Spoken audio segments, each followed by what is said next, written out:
Ukraine की army ने रूस की सेना को अब तक कीव तक पहुंचने नहीं दिया। खार्किव और कई इलाकों में यूक्रेन की सेना ने रशियन आर्मी को पीछे जाने पर मजबूर कर दिया, लेकिन राजधानी कीव पर लगातार बरसती मिसाइलों को रोकने में यूक्रेन नाकाम था। ईरान के आत्मघाती ड्रोन के ताबड़तोड़ अटैक के आगे बेबस था। कीव के पावर स्टेशन तबाह होने की वजह से कीव अंधेरे में डूबा है, लेकिन अब कीव में मिसाइल अटैक से सावधान करने वाला सायरन नहीं बज रहा है। वजह यूक्रेन को मिला नया आसमानी कवच। अमेरिका ने यूक्रेन के एयर डिफेंस को नई मजबूती दी है। यूक्रेन को जिस हथियार की सबसे ज्यादा जरूरत थी, उसकी सप्लाई शुरू हो गई है।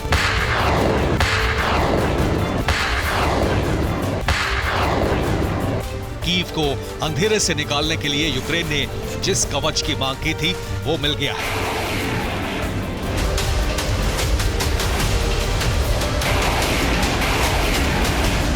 जमीन पर मजबूती से लड़ रही यूक्रेन की सेना जिस मोर्चे पर कमजोर हो रही थी, अमेरिका और स्पेन की वजह से यूक्रेन को नई मजबूती मिली है। हवा को तूफानी रफ्तार से चीर कर आने वाली रशियन मिसाइलें अब कीव की जमीन पर धमाके नहीं कर सकेंगी। ईरान के आत्मघाती ड्रोन अब हवा में ही नष्ट हो जाएंगे, क्योंकि यूक्रेन की जमीन पर तैनात हो चुका है नैसम्स एयर डिफेंस और एस्पाइड एयर डिफेंस।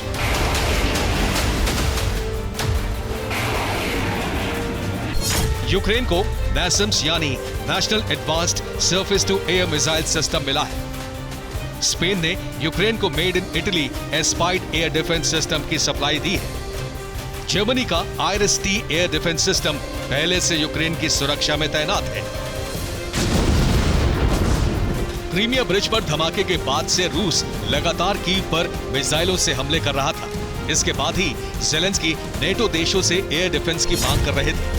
रविवार को अमेरिका ने यूक्रेन को मदद की पहली खेप भेजी है। फिलहाल कुदरत भी यूक्रेन के साथ है। यूक्रेन के आसमान में इन दिनों घना कोहरा छाया हुआ है, जिसकी वजह से ड्रोन से निशाना साधना मुश्किल हो रहा है।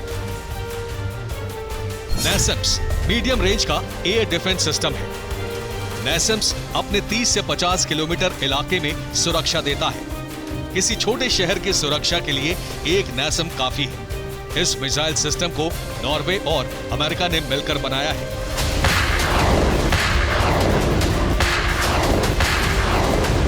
कीव करीब 60 किलोमीटर के रेडियस में फैला है। ऐसे में अगर कीव में सिर्फ 2 नैसम्स एयर डिफेंस की तैनाती कर दी जाए, तो यूक्रेन की राजधानी पर मिसाइल या ड्रोन से अटैक करना मुश्किल हो जाएगा। नैसम्स के लॉन्चर में 6 हिस्से होते हैं। हर हिस्से में 2-2 मिसाइलें तैनात की जा सकती हैं, यानी एक लॉन्चर से 12 मिसाइलें दागी जा सकती हैं। नैसम्स हेलीकॉप्टर, ड्रोन, फाइटर जेट, विमान या क्रूज मिसाइलों को मारकर गिरा सकती है। इसकी रेंज भले ही 30 से 50 किलोमीटर है, लेकिन इसका रेडार फ्लाइंग ऑब्जेक्ट्स को 120 किलोमीटर की दूरी पर ही डिटेक्ट कर लेता है। यूक्रेन को स्पेन ने made in Italy Aspide air defence भी दिया है। एस्पाइड भी मीडियम रेंज का एंटी एयरक्राफ्ट मिसाइल सिस्टम है। जमीन पर रहकर ये हवा में मौजूद दुश्मन के विमान, हेलीकॉप्टर या ड्रोन को गिरा सकता है। इससे पहले जर्मनी ने भी यूक्रेन को क्रूज मिसाइलों से बचने के लिए IRIS-T एयर डिफेंस सिस्टम दिया था।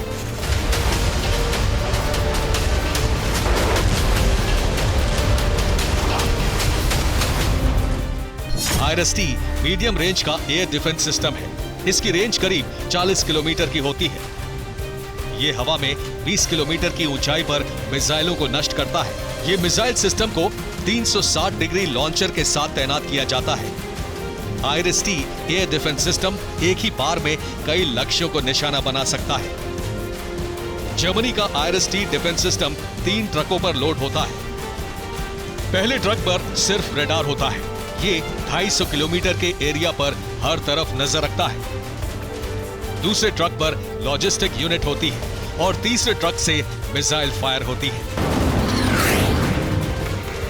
360 डिग्री लॉन्चर होने की वजह से ये किसी भी तरफ से आ रही मिसाइलों को नष्ट करता है। खास बात यह है कि एक साथ दागी गई कई मिसाइलों को भी ये नष्ट कर देता है। यूक्रेन को ब्रिटेन से भी एयर डिफेंस मिलने वाला है। Britain AMRAAM anti aircraft missile Ukraine को देने वाला है।